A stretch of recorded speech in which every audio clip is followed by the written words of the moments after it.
Okay, hi again, everyone. Welcome to, what are we calling this? Interdisciplinary, interdisciplinary approaches to painting.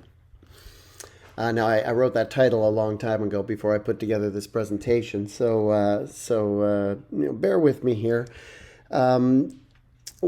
What I want to dive into a little bit is I think I referred to it in a previous presentation, just as the interconnectedness of things. Okay, I talked to you about how when I'm working with ideas, trying to figure things out. I will go to someone like Charles Olson, who wrote clearly about what is going on in the art making process in relation to poetry, but because there's not a whole lot of useful writing about painting, I've found Olson very useful to me. But not just Olson. We talked about how ideas cross boundaries, and they do, about how ideas from one discipline can influence another discipline, and they certainly do. What that means is that if you want to develop a deep understanding of painting, you would probably benefit from also trying to understand poetry and trying to understand music, trying to understand dance, trying to understand other forms of visual art aside from painting. And so that's what I want to touch on. The figures that we've been looking at in these presentations, I think you guys have probably put it together that I've been selecting important, influential figures in art history who were dependent upon one another, who knew each other, who shared ideas with one another or developed upon the ideas of their predecessors. But most of them had a direct connection, the people that I've been talking about. Even you watched the movie about the short film visiting Bryce Marden's studio.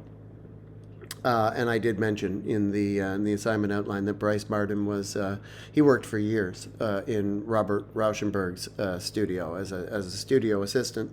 Rauschenberg he was famous, at a very young age, and immensely productive. He made art like crazy, and so his studio was this very busy, very active, very bustling place, and he employed a number of studio assistants to help him make his art. What I'd like to do is start again with poetry. You can see I've got a poem up here.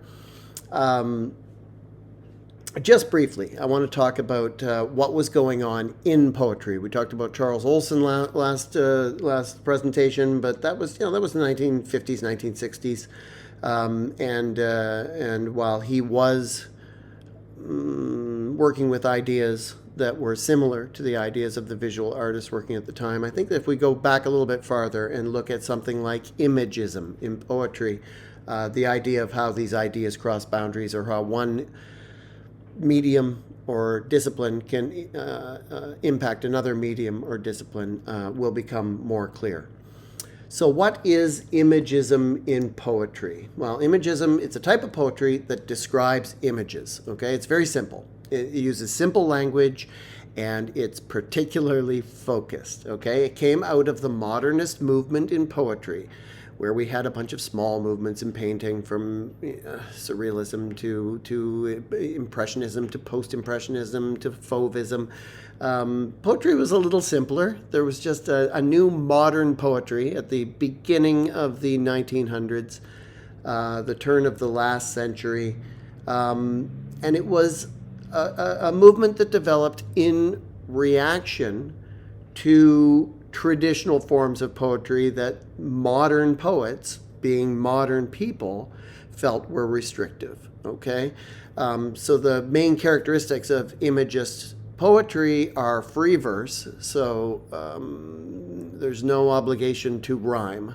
Okay, There's a lack of a rhyming pattern and a lack of a rhythmic pattern. Traditionally, poetry had rules. It had very strict structures that poets were expected to adhere to, much the same as painting did before, say, the year 1900. We looked at some of these classical paintings. We talked about some of these painters who were beholden to their benefactors. They were charged with painting what they were told to paint. They generally studied under the tutelage of a master, and they apprenticed for years, learning very specific painting techniques. And artists, painters, rejected this tradition in the late 1800s or early 1900s. Well, poets did the same thing. Okay, here's an example. Okay, this is a modern movement in poetry. So there's an attempt to move away from traditional poetic forms and conventions. In fact, it's reductivist in the same way many of these early modernist paintings were reductivist. The question is being asked, how can I make an effective painting, or how can I make an effective poem using simply what is necessary, boiling it down to the bare necessities, okay? Here's an example. This is William Carlos Williams, was born in 1883, lived until he was, 80. He died in 1963. So he had a long life. He was a doctor, and that was his. I don't think he ever made money off of poetry, but he wrote poetry his whole life, and he was very connected to the most important poets of the time and hugely influential. This is a poem called "The Red Wheelbarrow." Okay, and a lot of you might be familiar with this. I know. This poem is taught in high school as an example of reductivist early modern poetry. And this is all that there is. There's the title, "The Red Wheelbarrow," and the poem goes, "So much depends upon a red wheelbarrow glazed with rain water beside the white chickens." The idea is that using very spare language, using descriptive language, short lines, no rhyming, that he will evoke an image that will stick with you, an image that will be clear for you and clear for anyone who reads this poem. Okay, it's about the simple beauty of language. Let me show you another one. Yeah, talking about structure in poetry. The Japanese haiku is a poem structure that many of you are probably familiar with. Jack Kerouac, it's 1922, not an exclamation mark. Jack Kerouac, who was famous for his free-form rambling novels, like On the Road, he wrote a collection of haikus. He wrote them for years, and it's interesting because what he was looking for in the haiku was a way to make very simple reductivist, or we can call them impressionists, right?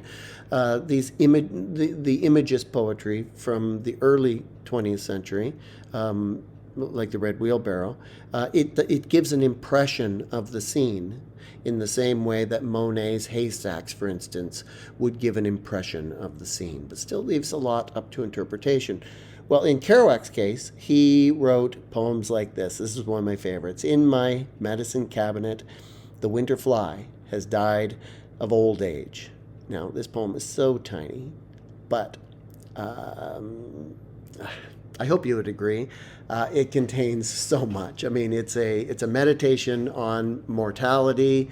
It's about finding interest or beauty in the simple banality of life. I mean, there's a lot here, and this is one of the tiniest poems I've ever seen in my life. Okay, so it is simply an impression of a scene. Now, in terms of the structure, the funny thing about this is that haiku is a very structured poetic form. It's simple in the traditional Japanese tradition.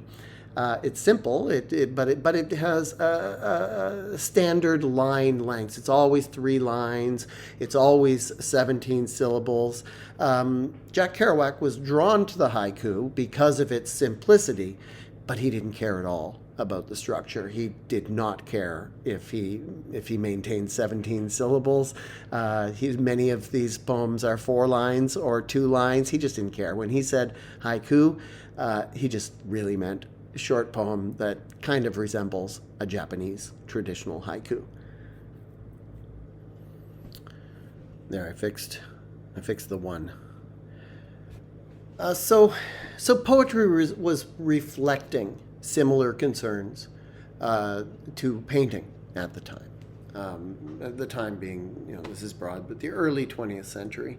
The poetry was reductivist. The poetry was rejecting tradition. The poetry was trying to make the biggest impact using the again, the bare necessities. Only what was essential to the poem was allowed to be part of the poem. This is a slide from an earlier presentation. I did touch on the relationship between painting or abstract expressionist painting specifically and jazz music, and the characteristics that the two shared were spontaneity and improvisation. Okay. Jackson Pollock, he said he listened to jazz music all the time while he was painting. This is Miles Davis, born in 1926, died in 91, very famous trumpet player. Willem de Kooning once wrote this about the influence of jazz music on his painting. He was comparing his technique with the technique of the legendary trumpet player Miles Davis. He said, Miles Davis bends the notes. He doesn't play them. He bends them. I bend the paint. So here's an example. This is not just happening in retrospect. The artists themselves recognized that what was happening in the jazz music was similar to what they were trying to do in their paintings. And in the case of somebody like Willem de Kooning, he was very clear that he was drawing influence from jazz music. All right. Now let's take a minute and think about modern dance. Now, like the important movements in painting, it's been suggested that the development of modern dance came about because of the Industrial Revolution. Okay, the Industrial Revolution, we talked about the impact it had on painting, on changing social norms. Life changed very, very quickly around this time, the end of the 1800s. You had an influx of people moving into the city, so you had density in the cities of the world. They were moving into the city because of industrial jobs. There were jobs in factories, and this actually gave people more free time than they had ever had before, and more disposable income. You also had the decline of Victorian social norms and a general disregard for tradition that we've seen, by examining other art forms.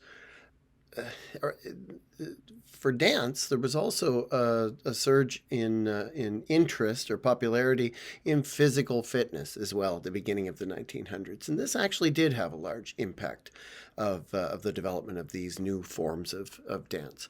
But in dance, a rejection of tradition really would have meant a rejection of ballet.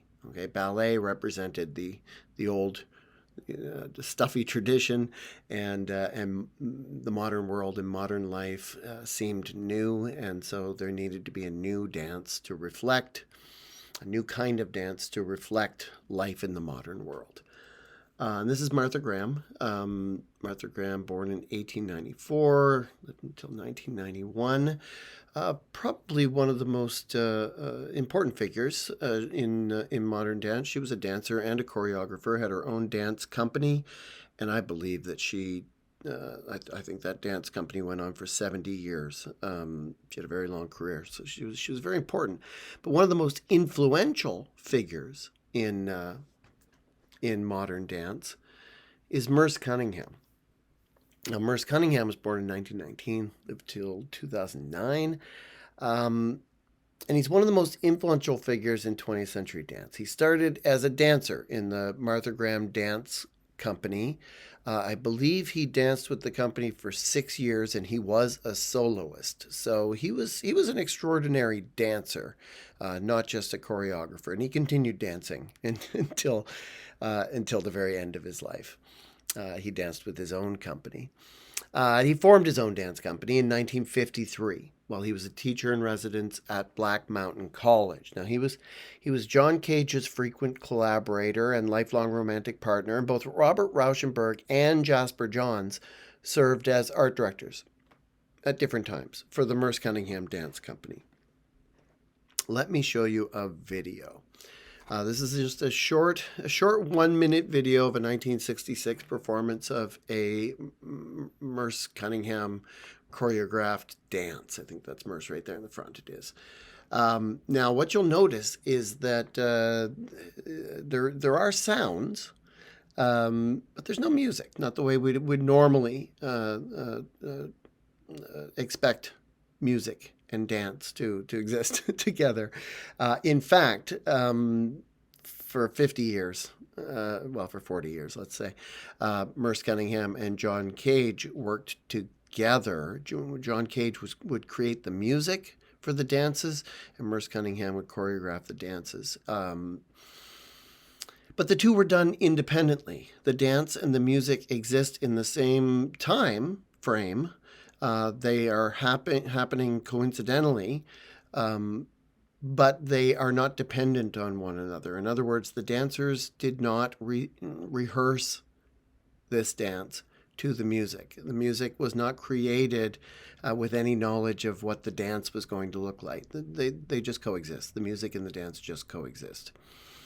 Merce Cunningham is probably most well known for the integration of everyday movement into modern dance. Okay, so the same way Marcel Duchamp told us that anything, any object can be art if an artist declares it's art. Well, in Merce Cunningham's dances, any type of movement, including ordinary everyday movements, can be dance. You see the same thing happening in the music of John Cage. He presents us with sounds that he just wants us to appreciate as sounds. Sometimes they're generated randomly. Sometimes they're generated by chance. Or a lot of the same types of things are happening in these choreographed dances. But I'll stop talking and I'll let you watch this one. It's just 1 minute long.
So, so that's it. What you'll find is that a lot of the same things that are happening in painting are happening as well in this dance. His use of everyday movements suggests that he's asking, why is a dance movement different than any other kind of movement, right? He's saying, what is it? He's questioning what dance is, right? In the same way that painters were questioning what painting is, what is dance and what is it good for, right? How does it generate feelings in the viewer, or how does it address concerns that are relevant to modern life? The incorporation of again, everyday movements or non-dance movements brings these ideas to the forefront, right? And in that sense, it contains abstraction, right? The disjunct between the choreographed dance and the music that was composed by John Cage is a kind of juxtaposition as opposed to supporting one another. The music and the dance just exist together in the same place.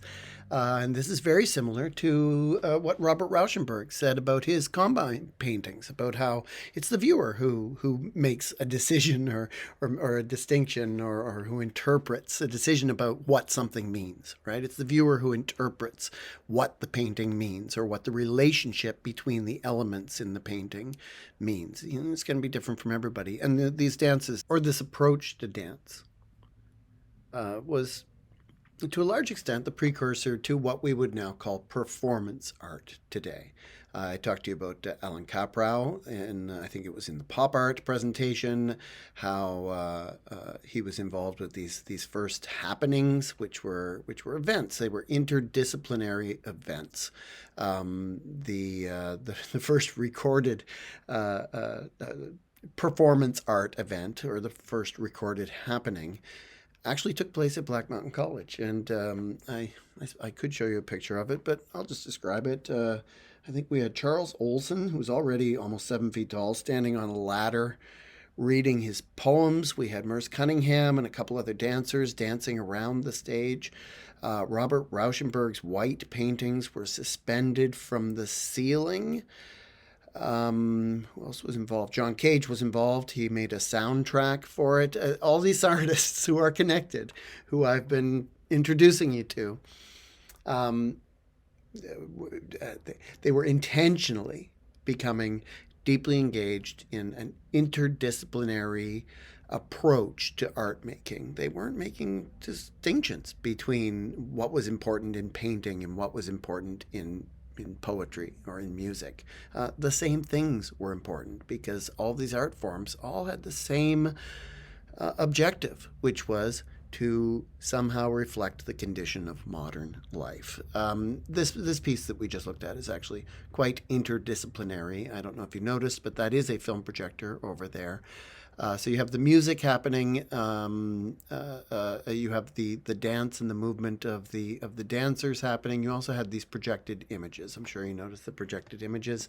I'd have to research it. I don't know exactly what they were, but the point is that as a performance, it wasn't just dance. It was engaging you. It was in the movement of human beings. It was engaging you with the appreciation of sounds, and it was engaging you with stimulating visual, a stimulating visual component as well.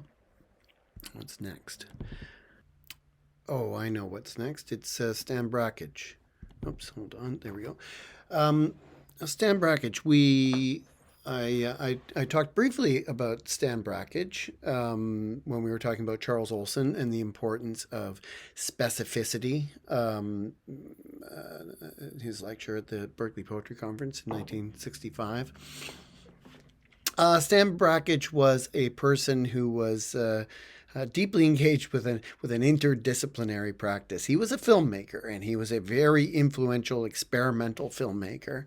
But his process involved a lot of chemical processes with the film itself. It involved painting directly onto each individual frame of film.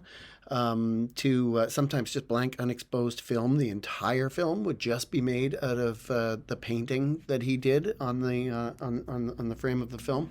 This is actually called the Dante Quartet. It's a traditional subject. He's talking about the Divine Comedy by Dante. So this film represents the 7 levels of hell. I'll play you a bit of it. This isn't the film. This is just a short little piece, but you can get a sense of how the painted elements come together in these projected films. There it goes.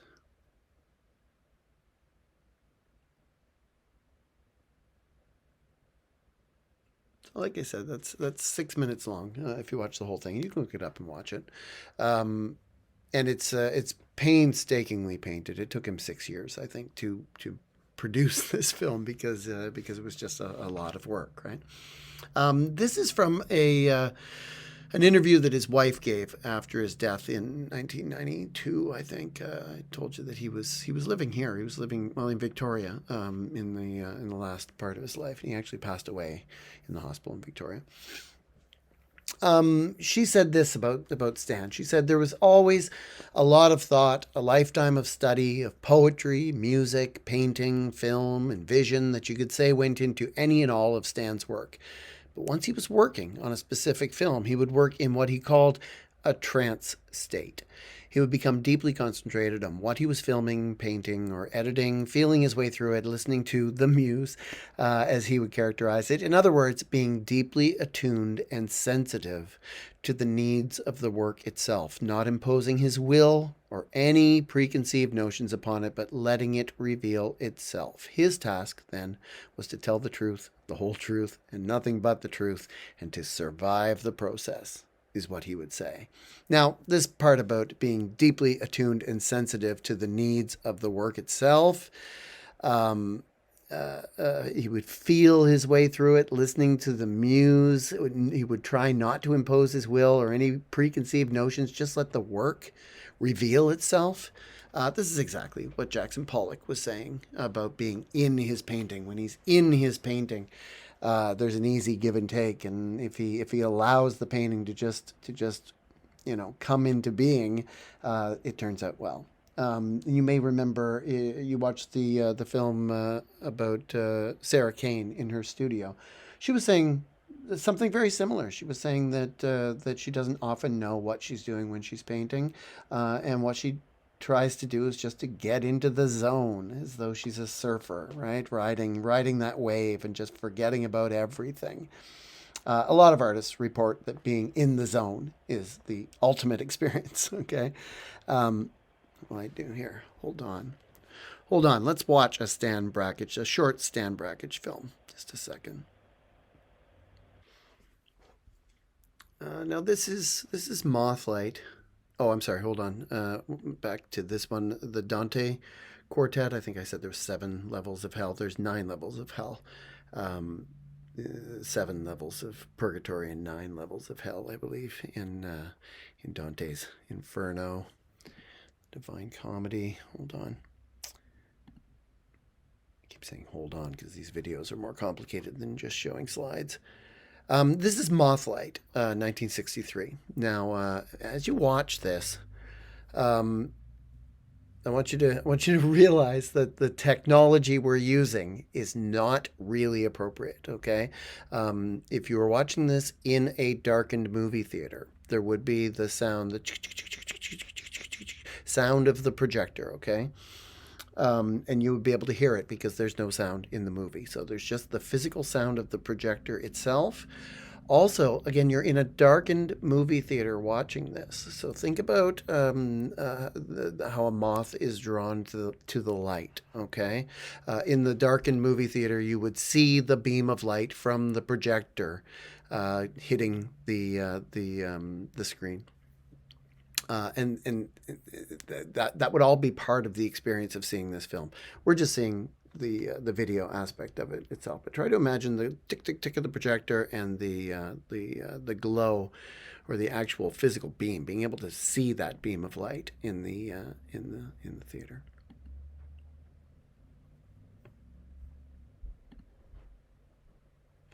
It's not playing. Hold on. There we go.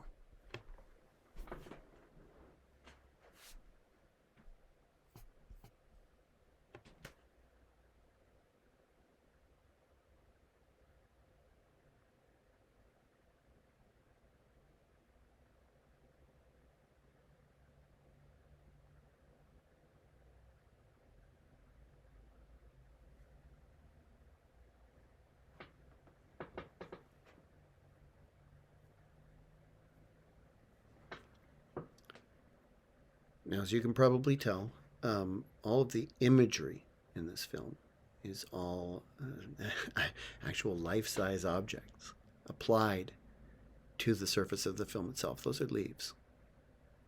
The leaves are very similar to the wings of the moth. There are moth wings in here as well. So it's little bits of insects, little bits of debris, little bits of pieces of leaves that have, of course, similar structures to the moth wings themselves.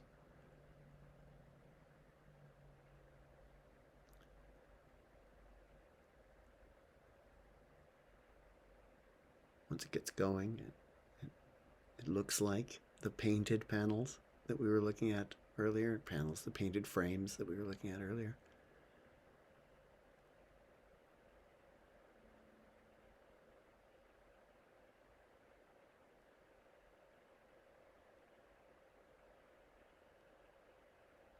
There's line work, both intentional and unintentional. I just saw some scratches in the film or scratches in the paint there. So he's allowing accident. He's allowing chance to come into play.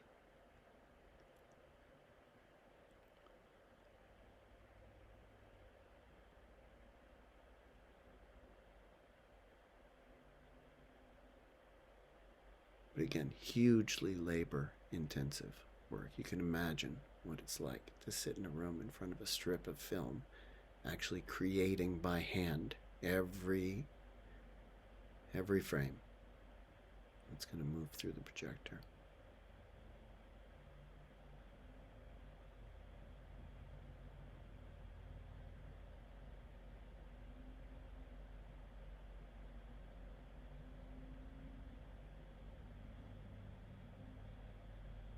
In a sense, he's using found objects. The wings of the moths, little bits of insects and debris and leaves and dirt. Was that a spider web? They could also be just scratches. He could have just intentionally been scratching into the surface. Although I'm not sure. I think this is all made using objects. I don't think that there's much painting in this film. When I say using objects, by Brackage. There you go. Yeah, when I say using objects, I'm not even sure that was made on film. I believe it might have just been a kind of tape that he was using. So he would use the sticky part of the tape to lay down all of the objects that were going to pass through the projector, and then lay another piece of tape on top to finish it. Still very, very laborious and time consuming to construct. Next, I think I just want to show you one more painter. I'm going to show you Graham Gilmore. So this is Graham Gilmore. He's a local artist. You can see his work at the Monty Clark Gallery in Vancouver. I say a local artist. He's had a studio in New York for probably 20 years. I don't know how much time he spends there and how much time he spends here, but I think of him as a Vancouver artist. How do we describe his painting? He makes text-based paintings. Now, that's not unusual. A lot of artists will incorporate fragments of text or quotes in their paintings. But his paintings and mixed media pieces are let me see, they're very personal cultural commentaries dependent upon the interaction of the visual and the linguistic. Okay, and because of that, I see them as being somewhat interdisciplinary, because I really do think that there is poetry in these paintings. He uses fragments of texts. Let me see, elliptical sentences, illogical statements, things that don't quite make sense, misspellings, intended to dislocate the viewer or to obfuscate the understanding of the piece. He's putting up roadblocks. He's not making it easy for you. Now, this piece, this is called Waterfront from 2018, so it's fairly recent. But when I read the text on it, and it's not just the text, it's the interaction between the text and the painted brushwork here, that gives the piece its power. I mean, but if you read the painting, head back to waterfront dive bar with firearms. And I think upside down in the center, we have the phrase love good. Head back to waterfront dive bar with firearms. Love good. To me, this sounds like a Jack Kerouac haiku. It's as much a poem to me as it is a painting. He said this about his use of language in his paintings. He says, I think of these selected fragments, he means fragments of phrases or linguistic fragments, as a kind of linguistic roadkill. Skeletons on which to hang the material of the painting, he says. For Gilmore, the abstraction overrides the text in a way meant to reflect the power of the visual to overwhelm the linguistic in the outside world. So he's absolutely engaging with language, with the function and purpose of language, as much as he's engaging with the language of painting. I'm going to stop it there. I think we're past a half an hour. I just want to drive home the point that I made. I think it was in the story that I told you about Charles Olson when he was teaching at Black Mountain, and the student asked what he should do if he wants to be a writer. And Charles Olson, he didn't tell him to study writing. He told him to learn about something, to choose a subject. Didn't matter what it was, but learn everything that there is about it. Now, I think you'll find that with when you're thinking about painting, and if you want to learn about painting, one of the best things you can do is dig deeply into something else. Explore poetry, explore music, explore theater. We've already gone over ideas from philosophy, from psychology in these presentations, even neurology a little bit. We were talking about the mirror neurons and how your brain works and proprioception. You're going to find that any of these things, anything that you're interested in, that you understand deeply or that you have strong feelings about, you'll find that these things are all useful in making paintings, and there's a reason why I've positioned this presentation right in the middle of your abstract project. Many of you may be experiencing something called the anxiety of the aesthetic, or I think Kierkegaard, philosopher Kierkegaard, called it the despair of the aesthetic. This is the fact that when you're allowed to use any shape or any color or any series of relations, the possibilities are so innumerable, the possibility of ultimate decision so arbitrary and tedious that a kind of anguish overcomes you. Now, this is a feeling that we have because of the freedom that we have as modern or postmodern people, people living in the modern age. We have this freedom. If we want to make a painting, anything is open to us, right? All the barriers have been broken down. If you were a medieval painter, say, living in the 1400s, and the church official charged you with painting a painting of the Virgin Mary, let's say, you wouldn't have this problem. You would know exactly what you were doing. You wouldn't have a choice about, for instance, what color to paint her robe, her mantle. You would paint it blue. It was always blue. That was just what was done. If you see grass, and you have to paint the grass, it's going to be green. If you see the sky, you're going to paint it blue. If that's all you're doing with painting, there's no anxiety. You know what to do. But if you're faced with the possibility of doing absolutely anything, that can be paralyzing. So my recommendation is use something in your approach to painting that you already deeply know, or that you already love, that you're already interested in, and start from there. Use that as a starting point.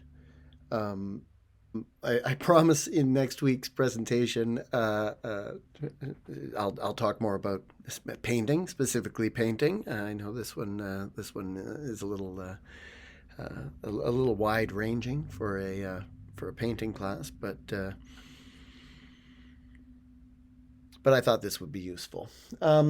Okay.